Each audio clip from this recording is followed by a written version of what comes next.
momentos de la rehabilitación de sus hijos. Que cuando hablan de sus hijos, para que quede constancia de dónde venían y estén, digamos, les pongan el San Benito y no puedan desempeñar un montón de cargos y de oficios y demás, pues tienen que recordar su linaje de dónde venían. Siglo XV, año de 1497, Gonzalo de Requena, quemado Rodrigo de Requena, no sabemos si era de Llino o Chinchilla, Beatriz de Mula, Juan López Vaquerizo, Blanca Rodríguez, las dos quemadas, Catalina Macho, Alonso de Siles, Diego de Perea y Almotacén. Estadística, aquí la tenemos.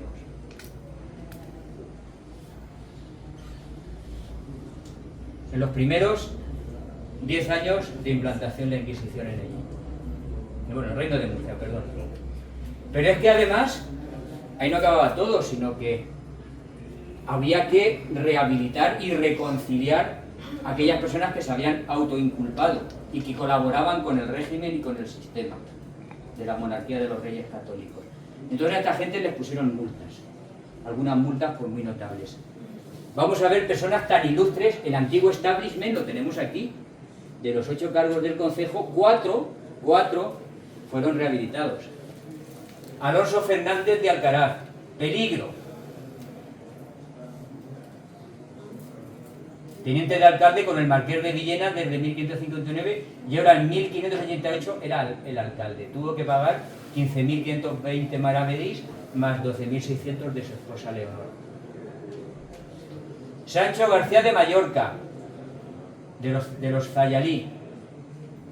Los Zayalí judíos se cambiaron el apellido de Mallorca. No sé si queda algún Mallorca en el de apellido. Pues si ya saben de dónde viene. Pertenecía al antiguo clan Semir. Sancho Rodríguez de Alcaraz, procurador síndico del concejo y escribano. Era el que representaba las clases medias y bajas para evitar que la oligarquía del poder no cometiese abusos contra ellos. Aquí está el dinero de su rehabilitación.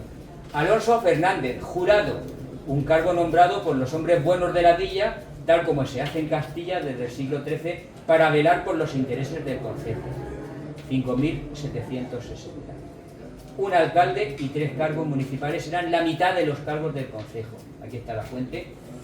En estos años se rehabilitaron y reconciliaron bajo multa y bajo no poder desempeñar cargos durante muchos años ellos y sus descendientes a 194 personas, de las cuales 29 tenían apellido Fernández, pero sin contar los condenados que hemos visto antes.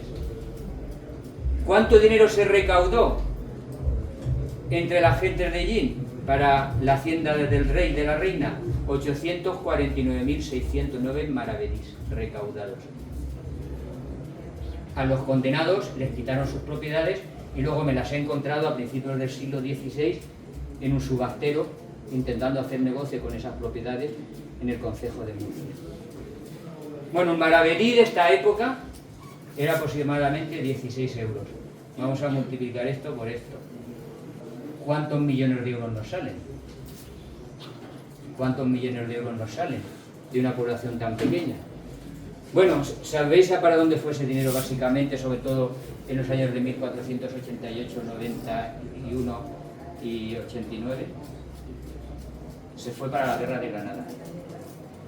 Se fue para la guerra de Granada a los reyes católicos, o sea, una barbaridad. De hecho, yo estoy convencido que crean el tribunal en 1488 cuando estaban aquí para dirigir la campaña de Almería, de los Vélez Blancos, Vélez Rubio, que por cierto tenemos los listados de las fuentes de allí que también fueron a esa guerra como peones para luchar como milicias concejiles o como huestes concejiles por los reyes católicos. Eso también lo tenemos. Que es en esos años precisamente que estamos viendo es cuando entra aquí en Ellín el tambor de guerra, del cual el tambor de tamborada es heredero directo, con sus toques. Bueno, vamos a hablar de los moriscos. Hemos dicho que los moriscos eran ¿quiénes? Los cristianos nuevos de origen musulmán. Los cristianos nuevos de origen musulmán se llaman moriscos. Entonces, a los moriscos les obligan los reyes católicos en 1502, el 14 de febrero, a hacerse cristianos. Perdón, a los moriscos no, a los mudéjares, a los musulmanes. Bueno, la verdad es que en Ellín había una población mudéjar muy importante. De hecho, Beatriz hace poco hizo unas conferencias sobre una parte de ellos que por las presiones del momento se fueron a Barán, como los Preciosos o como por ejemplo los Hielos. Gentes de aquí de allí que cogieron los bártulos y se fueron. Y otros que dejaron sus tierras, pues tenemos documentos de un organista de los Reyes Católicos que le cedieron los Reyes Católicos una casa a un organista de Brihuela, si no recuerdo mal, ¿no? Gregorio era uno de Brihuela. Bueno, pues entonces con los mudéjares hubo muchas tensiones en Ellín, hasta el extremo que tuvo que intervenir la reina Isabel la Católica, porque les querían cobrar los castellanos para que pagaran la guerra de Granada. Entonces ellos se rebelaron, los mudéjares, y dijeron, pero vamos a pagar nosotros, si nosotros tenemos nuestros privilegios dados casi prácticamente desde la época de Alfonso X el Sabio, que no tenemos que pagar dinero. Y entonces Isabel la Católica mandó este documento, que está en el Registro General de Simancas, bombando a todos, a cada uno de vos, que veáis la dicha sentencia y le guardéis y cumpláis, y otros ya esté presente, como ni de aquí en adelante en cada uno de pidáis, ni demandéis, ni cobres de los dichos moros de la dicha villa de Fellín, castellanos algunos. Aquí está el documento. Sin embargo, los mudéjares son obligados a convertirse a la fe católica el 14 de febrero de 1502. Y fijaos lo que pasa, porque esto va a cambiar la concepción del inicio de la Santa María de la Asunción, de lo que se llama la Iglesia de la Asunción. Fijaos lo que pasa. Para poder asistir a la iglesia, ceden los antiguos mudéjares, ahora moriscos, sus terrenos anexos a la iglesia de Nuestra Señora de Santa María, que se va a llamar la Nueva, así porque hay que ampliarla para albergarlos, pagando ellos también su ampliación. Por lo tanto, hasta el siglo XVI no se procesaron y pudieron quemar moriscos porque antes de esa fecha eran musulmanes.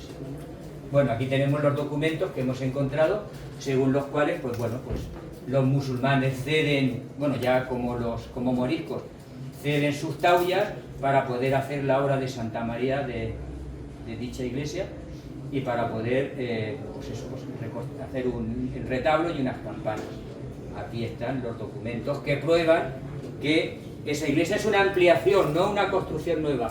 Y para colmo me he encontrado un documento de 1523, lo pongo un segundo, por si alguien tiene duda de que ya existía antes del siglo XVI la iglesia de la Asunción, donde leemos esto.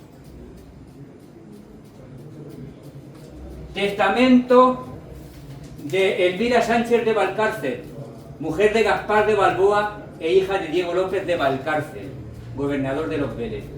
Otros, y mando por la obra de Nuestra Señora Santa María Nueva de la dicha villa de Ellín 7.500 maravedís, los cuales mandos sean pagados y se paguen de mis bienes. Santa María la Nueva. ¿Qué significa eso? Que hubo una Santa María la Antigua que hubo que ampliar para que pudiesen asistir a misa los nuevos moriscos, antiguos mudéjares. ¿Sabéis cuántos se convirtieron? Todos. ¿Sabéis cuántos eran todos?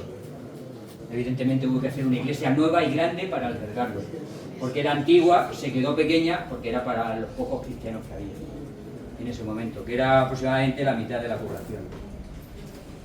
Bueno, o sea que cedieron los terrenos y luego tuvieron que pagar las obras de la iglesia nueva, recién convertidos, pagarlo. Por eso he puesto esta...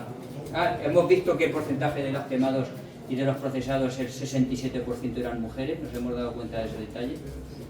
¿Por qué las mujeres? ¿Alguien sabe por qué? ¿Por qué? Porque la religión judía son las que más transmiten la religión y además son las que dan la vida, entonces son las que permiten a una población de prosperar. Esa es, porque al acabar con las mujeres se acaba con el linaje directamente. Por eso he puesto esta imagen de aquí. Aquí se ve a los antiguos musulmanes, ahora moriscos, convertidos por el decreto de los Reyes Católicos del 14 de febrero de 1502. De hecho, este documento que he encontrado en el libro de bautismos de Santa María, la Nueva, o de Santa María de la Asunción, como la llamamos ahora, habla de María, hijo de Antón Gómez y de Isabel de Ayala, cristianos nuevos. Estos habían venido aquí, ¿alguien sabe por qué vino Isabel de Ayala y Antón Gómez en esta fecha y le llamaban cristianos nuevos? los trajeron de esclavos en la guerra de las Alpujarras. Cuando estuvimos las gentes de Ellín en Huesca y en Galera, evidentemente nos trajimos como botín de guerra a mujeres, a muchachos jóvenes, a madres con bebés que se vendían y se compraban. He encontrado un documento muy interesante, el documento, no el hecho. Yo hablo como historiador, como las fuentes, no intento no tomar parte psicológica, porque si no, no hubiera hecho esta investigación. De una mujer que es comprada por una persona de Lietor a un comerciante de esclavos de Moratalla, y allí se ha encontrado el documento. Y luego sobre él la vende a otra persona. Viene de un pueblo de las Alpujarras. Bueno, siglo XVI. Vamos ahora a pasar al siglo siguiente. Ya hemos visto el siglo XV, en qué consistió. En el siglo XVI se diversifican, digamos, las causas por las que a las personas la Inquisición los procesa. Se diversifican bastante. Siglo XV exclusivamente nuevos cristianos que judaizaban. Siglo XVI empezamos los cristianos de origen judío que judaizaban. Constanza Muñoz, relajada. Rodrigo de Alcaraz, desenterrado y quemado sus huesos, el proceso de sus nietos. Alonso de Alcandora y su familia, relajado. María Sánchez, relajada. Rodrigo Martínez de Alcandora, relajado. Alonso Mateo, penitenciado. Leonor Rodríguez, desenterrada y quemada sus huesos. Miguel Rodríguez, penitenciado. Cristóbal Sánchez, relajado. La beata Juana Sánchez, penitenciada. Mujer de Juan Pacheco. Esto es alucinante porque esta mujer ya era una señora mayor y estaba en la iglesia, y de pronto viene una orden del inquisidor según la cual la condenan a cárcel perpetua y tiene que pagar una multa de 200.000 maravedís. La detuvieron en la iglesia de Santa María la Nueva, y aquello fue tan escandaloso que hasta se escribieron cartas al cardenal Cisneros como inquisidor general, protestando porque una señora mayor de 60 y tantos o 70 años de pronto la habían cogido y la habían metido en la cárcel simplemente por una orden. Pues se ha conservado ese documento en el archivo iberoamericano aquí. Teresa, esclava, penitenciada. Catalina, esclava, penitenciada. Catalina García, penitenciada. Isabel, también. Juan, esclava. Francisco Muñoz, sacerdote, quemado. Relajado, quemado. Y luego hablaremos de este señor, López de Ávalos, de Chinchilla y Dávalos, relajado. Hernando de Mallorcas, este fue condenado en primera instancia, aquí lo dice, por el desasosiego y ciertas cosas no debidas que hizo en la cárcel y por haber revocado muchas veces sus confesiones.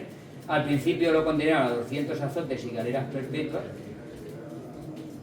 y después cárcel perpetua.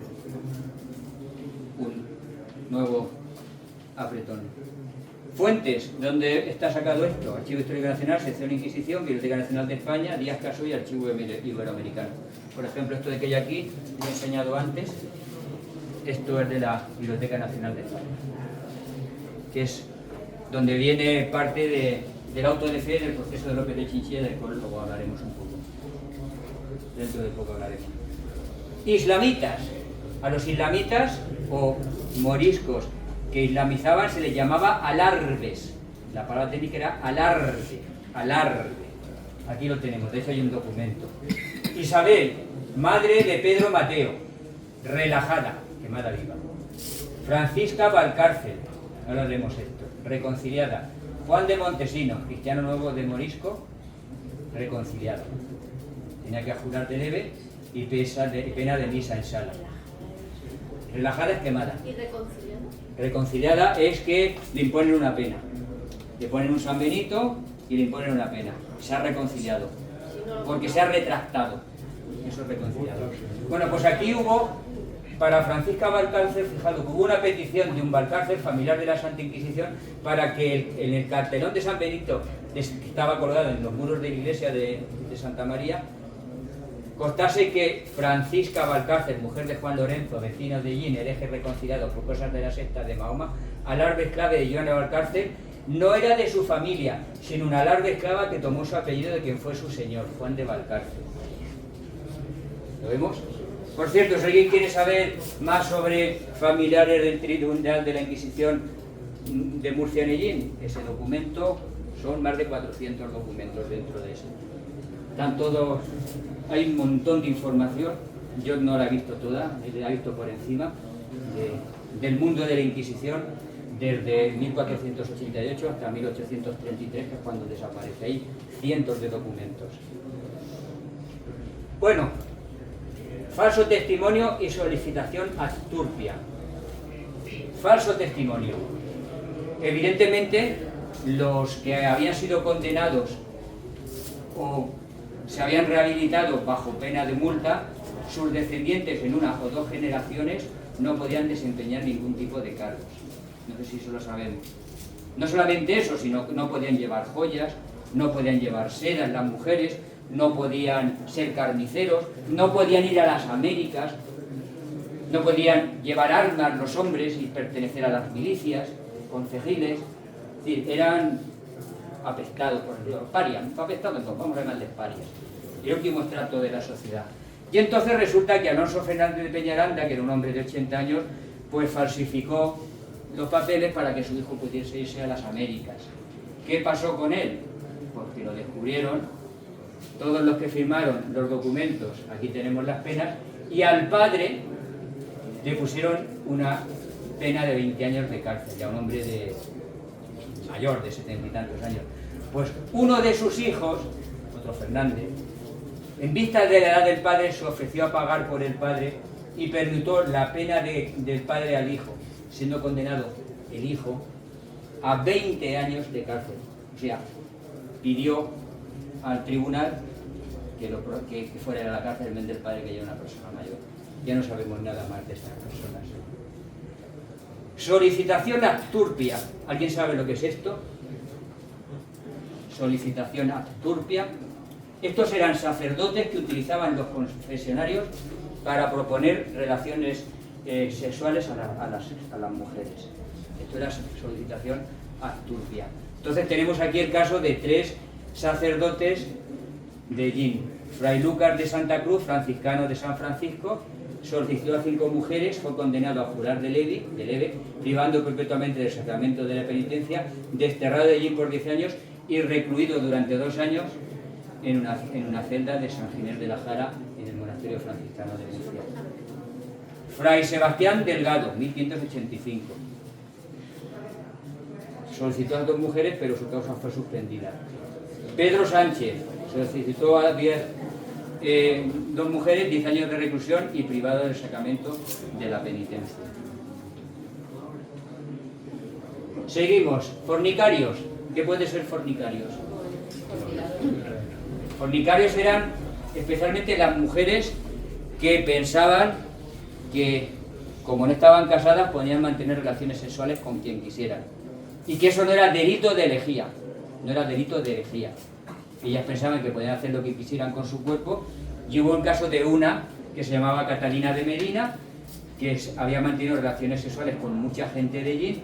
Entonces la denunciaron y fue condenada en primera instancia a 2 años de destierro y a 100 azotes. Cuando las azotaban, las montaban en un burro, les desnudaban el torso y las golpeaban, vemos aquí la vara, públicamente en su villa. Pero 2 años después la volvieron a coger en Yecla. Se le acusa de 2 cosas. No, están apagados. De contumaz. Contumaz quería decir que ya lo habían juzgado por lo mismo y ya la habían condenado una vez. Y la segunda cosa es que la van a acusar de herejía. Murcia, en el Tribunal de la Santa Inquisición, está el padre predicador dominico y va a recibir a un familiar de la Inquisición. Estamos en la denuncia. Padre predicador, vengo a presentar una denuncia contra una vecina de la villa de Yecla, Catalina de Medina. He sido informado y descubierto de que esta vecina comete el grave delito contumaz de la fornicación, además de posible herejía. ¿Tenemos pruebas de ello? Sí, dadme una semana. ¡Alto! ¡Alto! ¿Eres usted Catalina de Medina? Sí, señor. ¿Qué ocurre? Soy el alguacil de Yecla y tengo una denuncia con vuestro nombre. ¿Por qué? ¿Qué he hecho? ¿De qué se debe esta? Catalina de Medina, ¿tenéis algún crimen que confesar? No, señor, no he hecho nada. ¿Algo de lo que arrepentiros? No juguéis conmigo. He hablado con aquellos hombres con los que habéis fornicado, moriscos incluidos y demás calaña. No oséis mentir ante el santo oficio. Confesad. No es verdad, no es verdad. Soy cristiana vieja. Jamás he pecado. Y no morir ni con nadie. En la persecución del pecado y de la corrupción moral no puede haber tregua alguna, pues corrompe el corazón de los hombres y los hunde en el pecado. Ahora confesad vuestros crímenes. No he hecho nada. Señor juez, usted lo sabe que no he hecho nada, por favor. Preside el tribunal el inquisidor Pablo Domínguez. Da inicio el proceso inquisitorial contra Catalina de Medina, acusada de herejía y de fornicio contumaz. Proceda al testigo. Muy bien, que pase nuestro primer testigo, por favor. Diga su nombre y exponga sus motivos. Y recuerde que está bajo juramento de decir verdad ante la Biblia y ante nuestro Señor. Proceda. Mi nombre es Mercedes Ortuño. Yo les prometo que he visto a esta mujer con mis propios ojos ser visitada por muchos hombres de esta villa. Y ustedes deberían tener compasión de las mujeres que aquí vivimos, porque a todas nos tiene el peligro de quitarnos nuestros maridos. Porque a mi propia cuñada le quitó a mi hermano. Y ya la conocen en Ellín y la conocen en más sitios. Les pido compasión con respecto de nosotros. Además, esta mujer no cobra por lo que hace. No se conoce que pertenezca a la mancería, ni a tal oficio. Señor presidente, ¿me puede retirar? Puede retirarse el testigo. Considero que su testimonio no tiene validez, puesto que no puede demostrar absolutamente nada. Es una opinión. No hagan las opiniones. ¡Callad! Por favor, señor fiscal, llame al siguiente testigo. Que pase nuestro siguiente testigo, por favor. Vuestro nombre y testimonio. Buenos días, señoría. Soy Diana Casanueva, vecina de la villa de Yecla. Y puedo declarar y declaro que esta señora no solo es una fornicadora habitual, no. Tampoco pertenece a mi mancebía, por lo tanto no pertenece a mi oficio. No cobra, nos levanta muchísimos clientes. Estamos hartas de ella. No hace más que quitarnos parroquianos, y esos dineros nos vienen muy bien a nosotras. Afirmáis, pues, que de boca de vuestros parroquianos esta mujer fornica, y no solo fornica, sino que afirma que ello no es pecado. Sí, señor, lo confirmo. Gracias por vuestro testimonio. Que entre nuestro siguiente testigo. Vuestro nombre y testimonio. Señor Miguel Ángel, siervo de su majestad en el ejército y en las guerras de Flandes. Soldado, pues, ¿conocéis a esta mujer? Y que sí conozco a esta mujer. Y amiga mía, bueno, pues hemos pasado muy buenos momentos juntos. ¿Buenos momentos? ¿Tales como yacer fuera del matrimonio? Podría ser. ¿Podéis decir también que esta mujer no solo fornica, sino que afirma que tal cosa no es pecado? Afirma que el fornicio no es pecado. ¡Blasfemia! ¡Herejía! Yo no afirmo tal Cuidado. cosa, padre. No, por favor. Retiraos. No sabía que el fornicio era pecado. ¡Eso es herejía! ¡Contra el dogma de la Santa Madre Iglesia! Señor defensor, recordad que la santa labor de este tribunal es extirpar completamente la herejía, el daño contra el dogma de la Santa Fe Católica. Señora Catalina de Medina, ¿estáis dispuesta a recibir vuestra sentencia? Yo Sí, os señor. condeno por contumaz, os condeno por hereje a 200 azotes que se procederán a No, por favor. realizar ahora no. mismo. Os condeno a pasear en burro para vuestro escarnio por toda la villa y os condeno a 2 años de reclusión en una cárcel de la Inquisición. Apiádate Que esto de mí, os por sirva favor. para reflexionar sobre vuestro pecado y sobre la salvación de vuestra alma. No, por favor, pies de... ¡Calla! ¡Llevadla!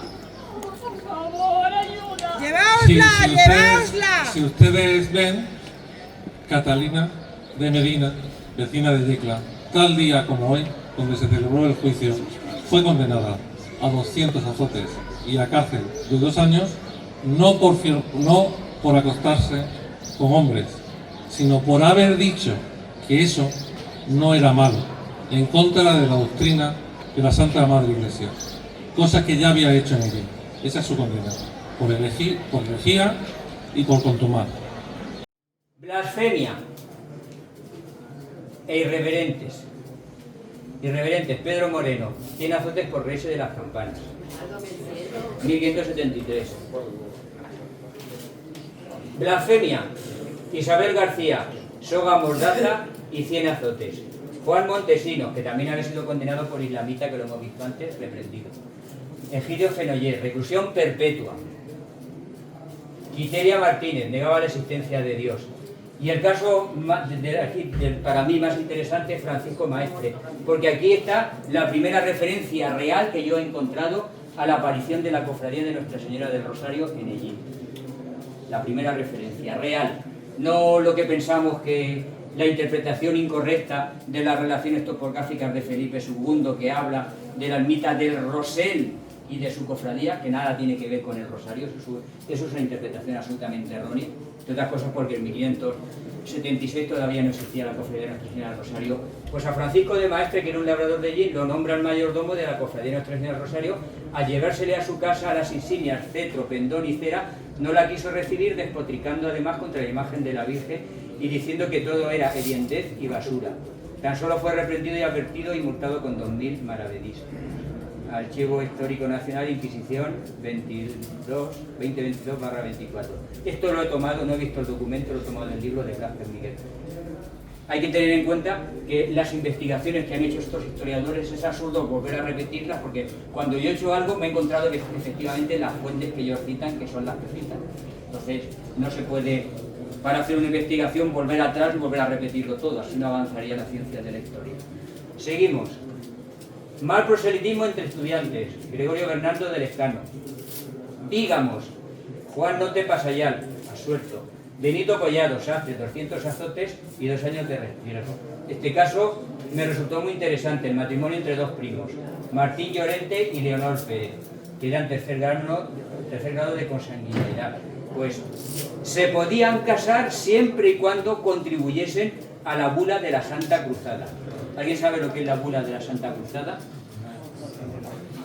El doctor Cristóbal Lozano Sánchez fue comisario de la Santa Cruzada. ¿En qué consiste ser comisario de la Santa Cruzada?